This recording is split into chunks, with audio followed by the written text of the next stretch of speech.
Hello, everybody. Welcome back to Between the Seasons, the mini-series from Why Does It Feel So Wrong to Be Human at Work?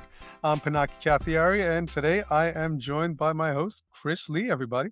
Welcome, welcome. And of course, we have our producer, Bree. Hi, everyone. And back with us today, we have Jen Samuel joining us, Senior Account Manager from Local Wisdom. Jen, welcome again. Thank you. Excellent. And so today's episode is, how we do this Reddit thing. And we're going to read, actually, Bree is going to read a post from Reddit. We don't know what it is. Giggle, giggle. And then, and then we react. So let's unpack it. Go ahead, Bree. What's going on? All right. So there were so many posts that I could pull for Jen because obviously we work together. We've had many conversations, and I really feel as though I could do a whole hour of Reddit posts with you. But today's post that we're going to be reading comes from Our Career Advice. It is 7 months old, and it is titled, "My Job is Depending on Me Too Much, and I Hate It." I remember when I started this job 4 years ago. It was a dream come true for me to be able to work on something closer to my field, technical support. Like many, I had a lot of aspirations for growing within the company, and I started absorbing everything like a sponge. Within 6 months, I felt like I was comfortable in what I was doing enough to have my days become easier. At the time, my job had multiple tiers of support, and I was currently at the bottom. My goal was to get to the top and hopefully get some better pay. At the time, I had a meeting with my supervisor and we talked about it, and he gave me a vague answer as to how to get to the next level, but he did point me in the right direction. This honestly should have raised some alarms looking back. They did not seem to have a clear path of what was needed to become a level 2 or level 3 tech. After a couple of years of grinding and taking some new projects, I was still asking my supervisor about the next level and was always given a vague answer. The people who were level 2 and level 3 either left or got different positions, and currently our entire team has become one without levels or tiers. Lately, I've been feeling burned out because my job has me training new hires, flying out to meet clients weekly, taking calls, and doing escalations. At one point, they even asked me to get a certification in my field, which ended up taking 3 months of studying after work and did not increase my pay or change my title in any way. Not all at once, but all of these changes make me feel like I've become the guy with many hats without any other compensation other than our merit increases. Still have the same title, and things have actually gotten worse where I work. I've been looking for a different job for a few months now, and I haven't found anything. But I'm not crazy, right? These responsibilities should warrant some sort of increase.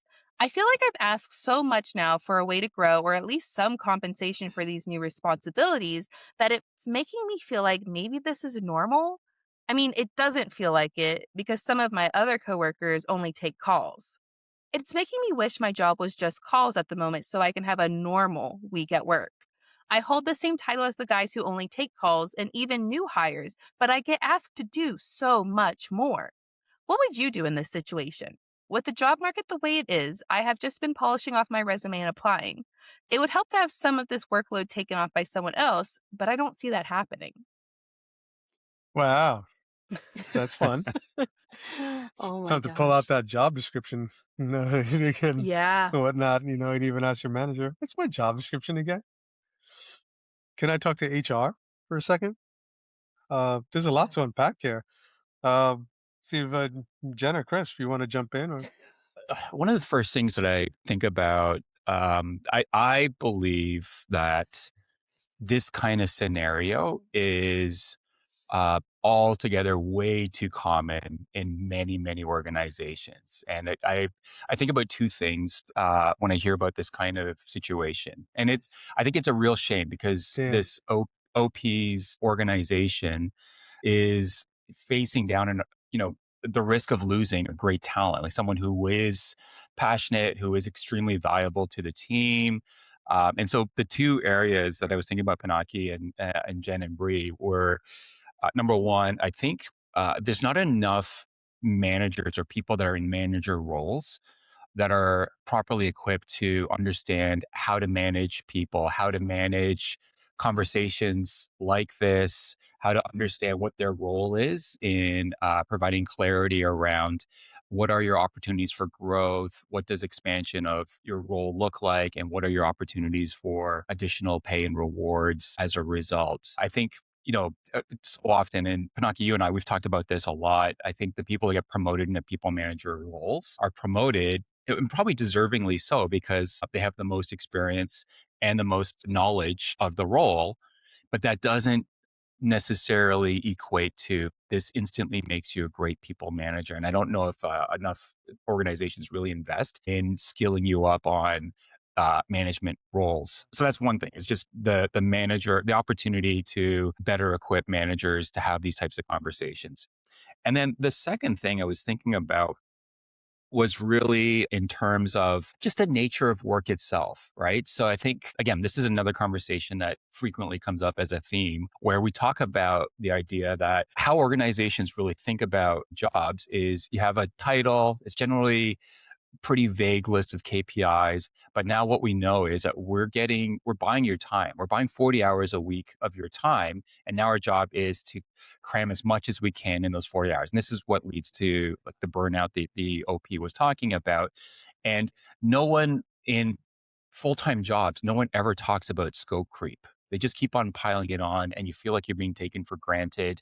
And again, there's no real mechanism for people like this OP to how do I have this conversation to explain that this is untenable? And again, it's generally taboo to talk about it's not working for me and I have to look for other jobs. And so organizations are always caught by surprise. And I think it's very costly for organizations over time. So that was my little soapbox for a second. But I feel like there's a couple of things. And Pinaki, you're bang on. There is a lot to unpack here. Mhm. Yeah, there was totally a lot there. I mean, it's a very tricky scenario that you're in because you're kind of wondering like, does this company even care about me? Does my manager even care Mhm. about me? Is this nobody's even listening to me? Anything like that? Jenny, any thoughts from you? Oh, almost too many.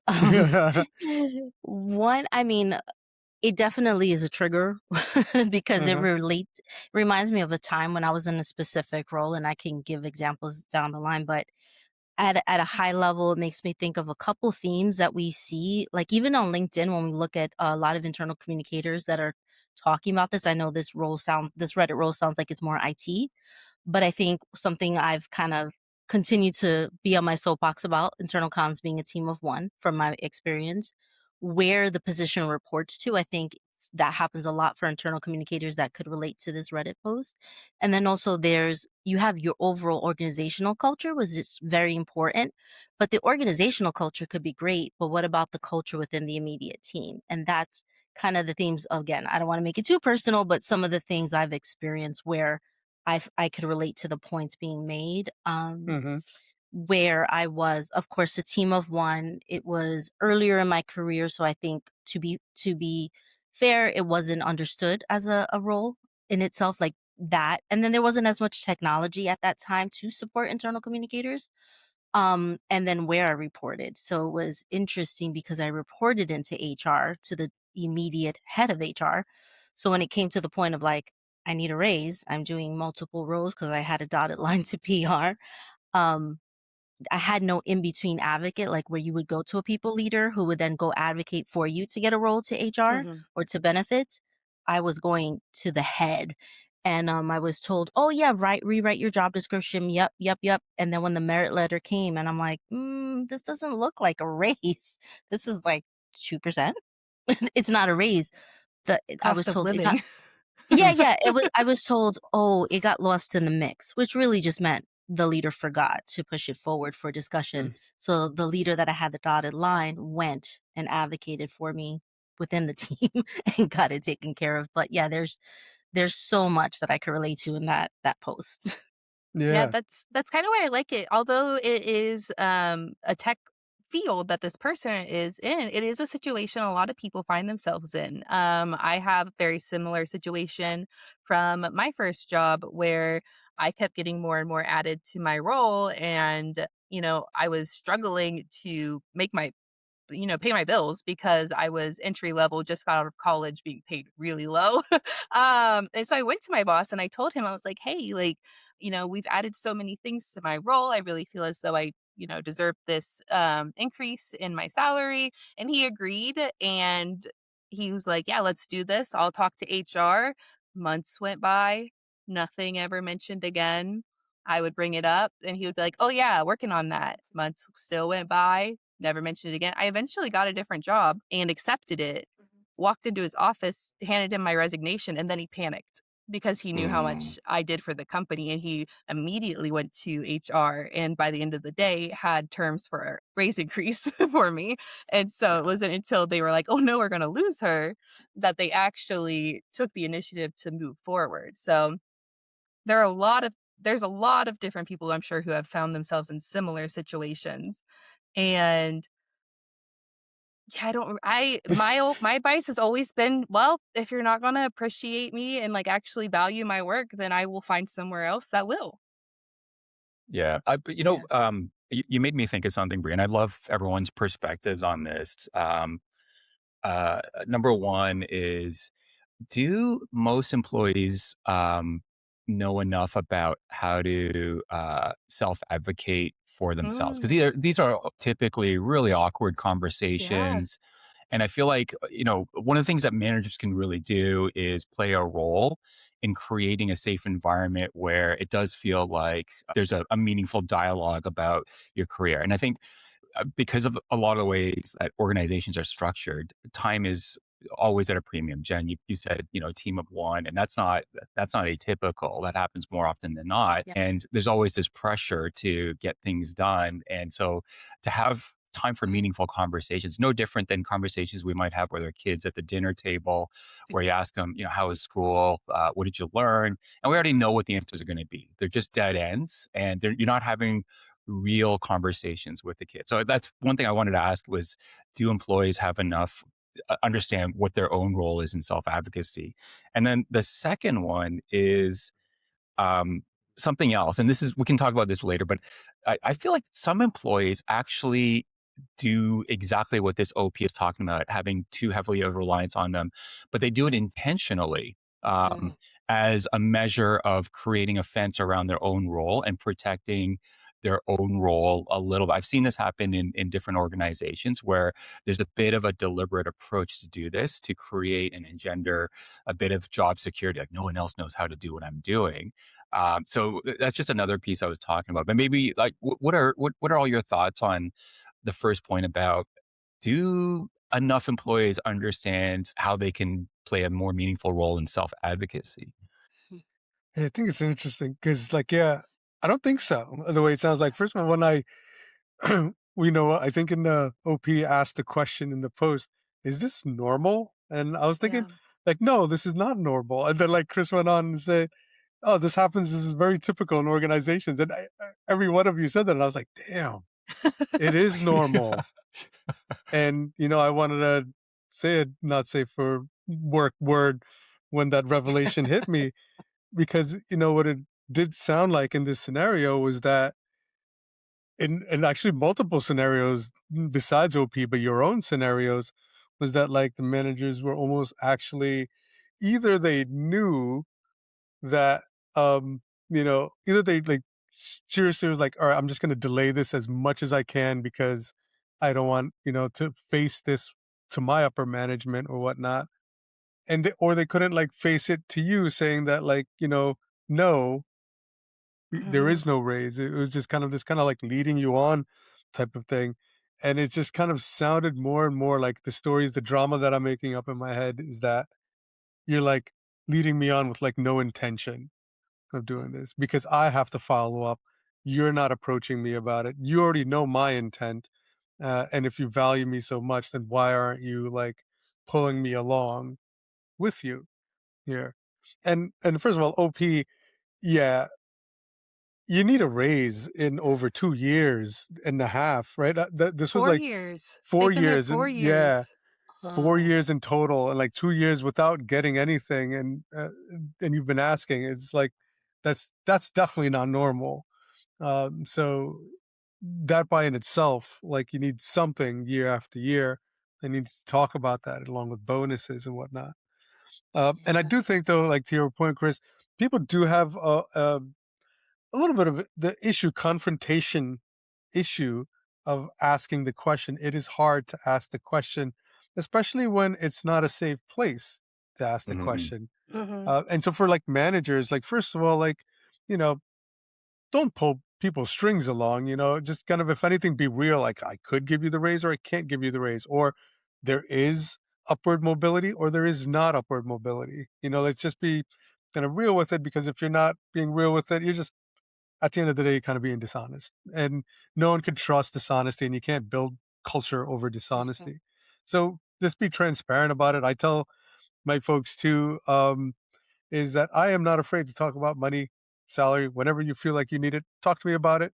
You feel like you want to, like, I'm not happy here, I want to go. Let's just talk about it. We'll work, we work together to get here, and we can work together to get out of this and stuff Well, I like mean, that. now that you mention it, I could use a couple extra I know. dollars each I paycheck. was like, oh, Yeah. I just got here, so it's too soon. I have been here less than a year. Well done. Well done, You know, Pinaki. groceries are really expensive right now, Pinaki. Well done. Well, we can always talk about it.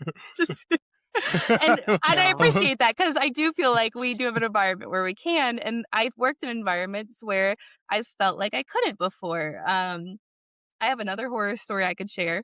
Um, Chris, I want to go back to, like, do people know how to have these conversations? And, like, it's not something they prepare you for in college. So Like, true. It is so Yeah. true. the situation I'm talking about is my first job right out of college, and I didn't know how to have these conversations with managers Mhm. or approach it, or if it was okay. Like, there's always a taboo around money and salary and everything. And so it just feels awkward, and Yeah. like you Here, can't bring it up sometimes. here's a bit of Mhm. advice I would say, for especially for like folks who are like younger who are going through this.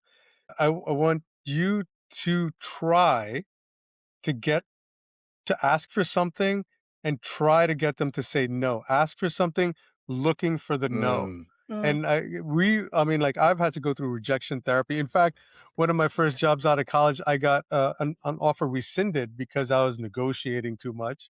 And so I got to Oh. the no, and it was like heartbreaking, but it builds resilience. And it also kind of teaches you that, you know what, it's not that bad. It's, at the end of it all, like, so ask for a no, look for the no. We talk about this in sales. Jen knows about this. Is I love part of that one, our Pinaki. our sales trick is we try to get to a no, because we know when we get to the no that we can't push any further, but there's still time for negotiations. Love So that. I love try that. that. Yeah. Just and try it on, like, like dumb things at first, but then, at the end of the day, it'll help you build resilience for when you have to ask the tough questions. I love that. And Mhm. that's actually a trend I've been seeing. I don't know if you guys have been seeing it on LinkedIn and TikTok, is that people are setting out to receive rejection. Hmm. Mhm. I saw an article, I can't remember exactly what publication or who the influencer was right the second, but her goal this year is to get 1,000 rejections. Hmm. And then, like, there's another influencer who's trying to get 100 rejections, because, I mean, rejection is part of life, unfortunately, but it is really hard to deal with if you're not used to it. Like, Yeah. I don't like to open myself up to being rejected Hmm. personally. Yeah, no, nobody Mhm. nobody does. And there's kind of growth in rejection. There are things that are positives that come from it, but we have to kind of get over that little, like, hump, that feeling of being rejected. So it's it's starting to make you numb to it a little bit. Yeah, and Jen, It's I'm also curious about your thoughts on this, Jen. But like, one of the things I was thinking about was, especially at the employee level and the employee perspective, is exactly what we're talking about here. I think it is an awkward conversation to have in the first place, especially when it comes to money, and you have to basically champion your own value. You're basically saying, "Here's why I'm really valuable to the company." And I feel like this culture has been built for a long, long time in corporate cultures, where it's a constant tension of what can you do for us. And I think, when I think about what the outcome is of managers not actually being proactive in starting this conversation, I think we all understand why they don't start it, because it's going to end up costing them more money. I have to give somebody a Mhm. raise. But the other outcome, which we're seeing here with the OP, is they're like an extremely valuable cog in this organization. and they're going to leave, and that's going to be very disruptive. And then when they try to find somebody that can match the scope of work that this person was Mhm. accomplishing, they're going to find it's going to be more expensive anyways, plus all the productivity loss and disruption along the way. And then again, the culture is not going to be strong. So I think the biggest thing here, and Bree, you sort of touched on this, is people don't like to be rejected. Most people have a fear of failure. This is why people don't, when you're out, if you're single, it's hard to ask somebody out on a date because it feels crushing when someone says no, because you feel like it's a reflection of your own personal worth or your own personal value. And it reminds me of this book. There was a guy named Chris Voss who wrote a book called Never Split the Difference. And Chris Voss is a former FBI hostage negotiator. And he wrote this best selling book about how to negotiate for basically anything, whether it's salary, whether you're pitching to somebody in a sales pitch. It's gotten a lot of great accolades because there's an approach to it where you really don't compromise or back down, and you lead with a lot of open-ended questions that whoever you're negotiating with, so not having the close-ended questions, but making sure that you're putting the person you're negotiating with on the spot to articulate and not be able to shut it down by saying we don't have budget for this, or this is part of your role and the scope of your responsibilities, right? And that just makes it an already awkward conversation tough for most employees to be able to push and, to your point, Pinaki, get to that note. Mhm. Yeah, and I think, what you have to be careful of is kind of there's a directness to it that's uncomfortable, but it's better than a non-directness which could come across as either passive or complaining, Mhm. right? Like, so we don't wanna complain that I don't have enough money, I don't wanna complain that I have too much work, but it's more like the fact of the matter is, Mhm. this is the work that I'm doing and this is the pay that I'm getting, which is not comparable for other people who are doing this work, nor is it comparable for like other people in this department, right? So, because if what it sounds like is you're in the same level as everyone in the department, but just doing more, like, there's something wrong with that. Mhm. The other thing you could do too is beyond not getting the no, but trying to go for the yes, which is like, hey, I have an idea. What I see missing in this organization is this kind of structure. I could see us being able to increase our productivity if I was just to train this layer of people to do XYZ thing, putting me in a little bit of a supervisor role. Mhm. And if I would be more than happy to do that for you, it's going to cost you this increase in my pay. It's going to increase this. So it's essentially creating the role for you and taking it for yourself. I've spoken to people who have done that in the past, and that's also worked as well. When you see a gap, fill it, make a role out of it, and here you are job crafting for yourself.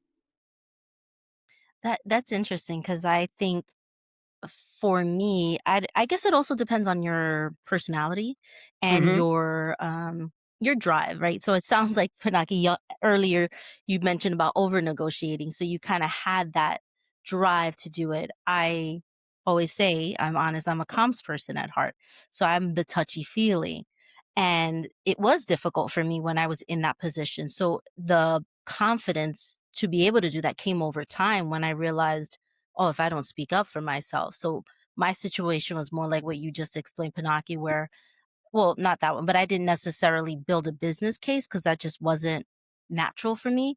I just wrote talking points as if I was Hmm. writing them for someone else because it's so much easier for as a comms person at least to write for other people than advocate for yourself. So I created my own talking points and then practiced them with a friend to say, and mine was similar to the Reddit post. I had been there 4 years.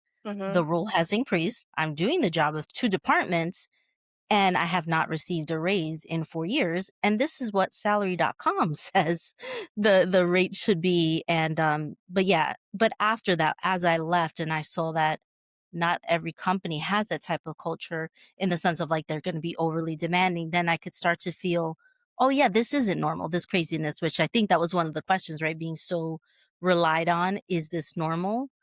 I was telling Bree right before we actually started of with this same organization, And I think Chris, you had touched on this too. Like, is the person or any person in a similar situation doing this to make themselves indispensable, right? Are they taking on too much to prove? For me, it wasn't that. It was more so I'm just the nature is I roll up my sleeves and I'll there's jokes. I think I have a LinkedIn post about it where I vacuum the boardroom before a meeting because it needed to be done. So I will do that and I'll do your strategy planning. But with this role, being a team of one, I was just always relied on. And then I was also given the work where they didn't know where else to put it. It was given to me. So if they wanted posters for a happy hour, Jen had to post them all over the walls because, we were in the corporate headquarters. But there was a time where I would travel for work and or personal, and I just always had my laptop with me. It was just a normal thing. And I was and I can laugh about this. I know this is gonna sound morbid, but I was traveling for a family funeral and I get to the hotel and I'm like, oh, before I go to the funeral home, I have to send out the employee survey and I have to do this. And it just had to be done because there's no one to train, there's no one to cover for me. And I Mhm. just had to do it. And I'm like, here I am with my laptop at a funeral. Until I left that organization in my very first trip, I told my leader, I'll have my laptop with me. And he said, "Why?" And I was, like, stunned. "What do you mean, why? Like, we're remote, we can figure it." He was like, "Leave your laptop home, there's 4 of us on a team." Granted, I wasn't a team of 1. He was like, "Why would you bring your laptop?" And I was like, "Oh, okay." So almost felt weird to travel, like, when you have that invisible limb, like, where Mhm. is my laptop? Like, Yeah, I'm supposed to have it. the phantom laptop. The phantom laptop, yeah. You know what? You said something that's really interesting, and I think that deserves to be uplifted a little bit. The part about community and writing. Uh, you said, "Yeah, I didn't know what to do." Many people's situations are different, so what's really a good idea is give yourself advice. Like if you're like someone else, OP, whatnot, like, and if your friend told that to you, what would you advise your friend to do? And what are the talking points that you would write up for your friend? And I think community and networking is always something as professionals we should be doing because we Mm. need to have a network of people within our organization, but more importantly, also outside of our organization, because we need a way to validate, is this normal? And man, I hope that it's not normal. I love reading these stories to you, Pinaki, because obviously you are the CEO of Local Wisdom. And so, like, I can bring these stories to you that would never happen at Local Wisdom. So they seem so far Yeah, fetched to you, but yeah, I it's feel like we lived it. yeah. Jen and I, we Mhm. were out It's there dealing with these bad it's managers. it's rather Yeah. unfortunate for all you managers and HR professionals out there. How many people come to local wisdom and I have to unlearn, have them unlearn certain The traits and triggers. phobias that have come from prior local wisdom. Yeah. Please And I stop love that. telling you all about it. Yeah, this exists. There was something I'm sorry to jump back in, but Pinaki, you Go just ahead. said something about the mentor, and that reminded me, I completely Hmm. forgot, and I just got this flash of of good memories of when I was with that same organization and I asked for the raise. It had been 4 years and I didn't get it, or I got a portion of it. I still stayed 2 years later because I was so invested in the organization and the people I worked with, not the leader. But I still took times where I would apply for jobs while I was still employed. And going back to the rejection point, I completely forgot about this. This was so long ago. I applied for a local big financial organization in my area. I made it to in-person rounds, final rounds, and I got rejected. But the VP of comms at the time sent me such a beautiful email and I don't think I've ever seen this before. I haven't experienced this. She sent me a very thorough email just explaining why the role wasn't a good fit, giving me career advice, um, so much to the point that I love I that. yeah, we connected on LinkedIn, and again, this was probably more than 10 years ago, and then when I was going through that frustration at the current role, because I stayed there longer, I had dinner with her one day, and I was just explaining everything, and I needed that validation Mhm. from someone to say, "No, this isn't normal. You really need to leave." And Why I'm why like, is that "Oh." why is that so incredibly rare, that experience, Jen? Because I find 98% of the time, what I hear about is people just get ghosted once they are Oh not my the God. one that gets the offer. And I think it's a terrible way. It's terrible for your brand as an organization. And it's, you never know when you might need to call up Jen Samuel again for actually this other role came up and we think you're perfect for it. We really like, Mhm. I just think it's just, there's a level of respect. Someone took their time to research your company, look at this role, put themselves out there to try to land a role with the organization. And I think it should just be a bare minimum. And I know in Canada, uh, there's a new pay transparency legislation that's been Mm. ushered in, but there's also now a legislative requirement to get back to candidates that you've opened a dialogue with to at least get some closure on where do I stand and what happened. I'd love some feedback. And Jen, Mhm. I love your story, and I don't think it happens nearly enough. It doesn't. I've been through so many assessments where I've had to do like what is it, IQ assessments, things, and then you never hear back. So then you're like, am I not smart enough for this Oh, role? man. Or you present like a whole business plan for a scenario. There was a hospital that I think but I'm still waiting to hear back. It's been about 8 years, but I'm still waiting to hear back. But I gave them a whole comms plan, so they may be using it. When I was laid off last April, and the time between being laid off and getting this job, I think I applied to 200 to 300 jobs. Local Wisdom was the only one I heard from.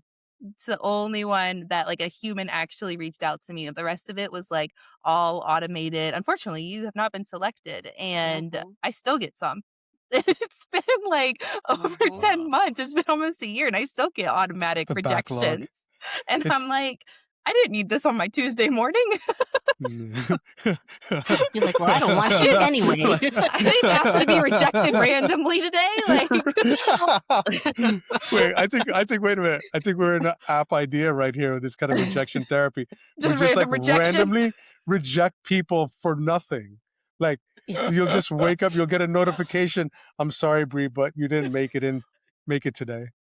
Yeah, just like Just that. like, Just ow. every now and then, it's like the opposite of like a dopamine hit or something. Or It's the opposite of a motivational quote in the morning. exactly. Yeah. It's the Just try unmotivational try try quote. to desensitize you Yeah, to rejection yeah, and make it feel like that's just how we become yeah. stronger. You might as well just hit snooze again. Just hit snooze. Just going back to bed. Well, you know what? This has been an awesome conversation. Thank you all for, just bringing your wisdom into this conversation, this Reddit post. I hope for OP's sake, you get somewhere better where they respect you and they respect the hard work that you're bringing in to that work you do. And thank you everyone else for listening in. Tuning into this week's Between the Seasons from Why Does It Feel So Wrong to Be Human at Work? And we constantly find ourselves asking that question day in and day out. Let us know if this resonated with you. Thank you, everybody. Yeah, and also just make sure if you come across a Reddit story, or even if you have an anecdote, just reach out to us or to Bree and share your story. We can keep it anonymous if that makes sense. I'm guessing it's probably going to make sense most of the time, but we'd love to discuss different things, experiences that people Yeah. are having. And wherever it is that you're listening to this podcast right now, if you can subscribe and follow, it helps us out a lot. But we really appreciate your time. Thank you, everybody. See you next time.